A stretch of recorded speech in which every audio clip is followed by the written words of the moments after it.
Bayangin ya, kamu lagi duduk santai-santai, tiba-tiba dapat surat cinta dari pemerintah. Bukan bantuan BLT, bukan juga bantuan sosial, tapi surat kenaikan pajak. Yang awalnya 161.000 naik menjadi 872.000. Naiknya tuh 441% loh. Gila, bayangin aja. Dan ini beneran terjadi di Ambarawa, Kabupaten Semarang. Tapi tunggu deh. Kalau aku pikir-pikir, ini kan hasil dari sistem demokrasi ya. Demokrasi yang katanya dari rakyat, untuk rakyat, dan juga oleh rakyat. Tapi kok hasil dari demokrasi ini malah justru bikin pusing rakyat? Kata pemerintah, ini bukan pajak naik, cuma harga tanahnya aja sih yang makin mahal. Jadi, kata pemerintah Kabupaten Semarang, hal ini bukanlah kenaikan pajak, tetapi cumanlah penyesuaian harga NJOP atau nilai jual objek pajak. Bahasanya agak rumit gitu ya guys, tapi sederhananya, tanah kamu itu bakal dinilai ulang oleh pemerintah. Tanah nenek ini kebetulan sudah 10 tahun tidak dinilai ulang oleh pemerintah, dan juga tanahnya dekat dengan wisata-wisata yang ada di kota Ambarawa. Ya otomatis nilai tanahnya pasti naik dong. Naik nilai tanah sama dengan naik juga tagihan pajaknya. Secara aturan, hal tersebut sah. Tapi kalau dipikir-pikir lagi secara demokrasi, jujur agak membingungkan ya. Soalnya, kebijakan yang benar secara teknis belum tentu adil secara sosial. Berdasarkan kejadian tersebut, kelompok kami mengerucutkan 3 kegagalan demokrasi yang ada di Ambarawa.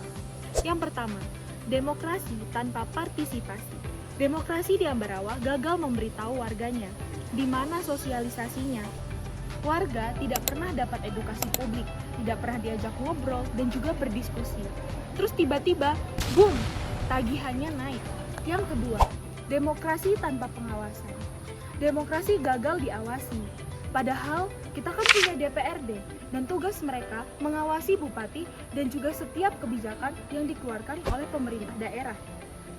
Ketiga, demokrasi yang memiskinkan. Demokrasi gagal menghadirkan keadilan.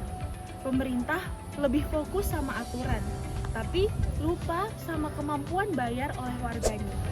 Nah, nenek 69 tahun dipaksa membayar pajak sebesar 440%, padahal penghasilannya tidak sebanyak itu. Hal ini bukanlah tindakan yang cerdas, tetapi pemiskinan struktural. Tapi di sisi lain, demokrasi juga yang menyelamatkan rakyat. Yang pertama, kebebasan pers, kebebasan berpendapat, dan juga pejabat nih yang takut sama warga. Begitu ada satu kejadian, lalu warga protes, lalu media meliput, lalu menteri turun tangan, pemerintah turun tangan, celik, kebijakan langsung dievaluasi atau bahkan bisa dibatalkan. Demokrasi bukan cuma tentang nyoblos, tapi berani melawan kalau ada yang salah. Kasus Ambarawa ini seperti alarm untuk kita semua. Kalau demokrasi cuma berhenti di bilik suara, ya jangan heran sih kalau hasilnya jauh dari suara rakyat. Demokrasi itu hidup kalau warganya berani untuk bersuara, berani untuk aktif, dan juga berani untuk mengkritisi. Ya, karena kadang-kadang yang bisa menyelamatkan demokrasi adalah kita sebagai warga negara Indonesia.